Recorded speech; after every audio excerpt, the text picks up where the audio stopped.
3 takeaways from the Chiefs' 38-0 loss to the Broncos. The Kansas City Chiefs closed their season with a 38-0 loss to the Denver Broncos, but still finished 15-2, marking the winningest season in franchise history. Before we dive in, let's be clear. I'm not sure how much there is to take away from this game from a Kansas City perspective. Head coach Andy Reid chose to rest many key players, including those not shown on the official inactive list. That being said, I'll do my best to analyze what we saw, beginning with this. Sunday's game was an unsettling blast from the past, a reminder of how far the Chiefs have come. In the decade before Reid arrived in Kansas City, Chiefs football resembled much like what we saw on Sunday, simply outmatched from wire to wire. The Broncos set the tone from the very first drive, scoring a touchdown in 6 plays, and they didn't let up for the entire first half.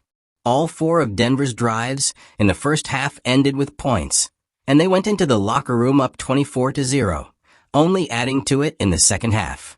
After a decade of long playoff runs, AFC championships, and 3 Lombardi trophies, it can be easy to forget that feeling.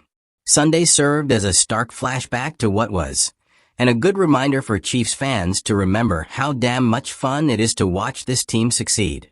The team learned some things in this game, both positive and negative.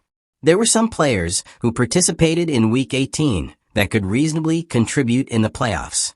Upon first glance, I thought DJ Humphries looked both healthy and serviceable, which should provide the coaching staff the option to play him at starting left tackle.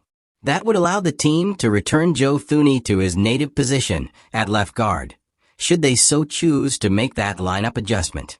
During the previous weeks, as Humphries was recovering from his hamstring injury, Reid said they would ideally like to make that move. We'll see if the head coach believes he saw enough. These aren't potential starters, but I thought pass rushers Felix Anudike-Uzomah and Josh Uche had some positive snaps, as did safety Jaden Hicks. On offense, wide receiver Nico Remigio and tight end Peyton Hendershot demonstrated that they could be capable depth. On the negative side, cornerback Nazeeh Johnson struggled. Kicker Harrison Butker missed his only field goal try, a 51-yarder that was his last kick of the regular season. Butker hasn't been quite as automatic since returning from injury, which could be a concern for a team that mostly wins one-score games. For full context, Butker has hit 8 of 9 extra points and made 3 of 5 field goals since returning to the lineup. And after whatever this was, it's officially playoff time. The Broncos won 10 games, nearly beating the Chiefs the first time around, and they deserve to be in the postseason. They will travel to Buffalo to meet the number 2 seeded Bills in a matchup that intrigues me. After their win over the Las Vegas Raiders, the number 5 Los Angeles Chargers will head to Houston to play the number 4 seeded Texans. The number 3 seeded Baltimore Ravens host the number 6 seeded Pittsburgh Steelers to round out the wild card.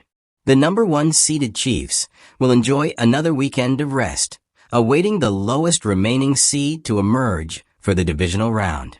Playoff football is here, and 3 victories stand between Kansas City and NFL history.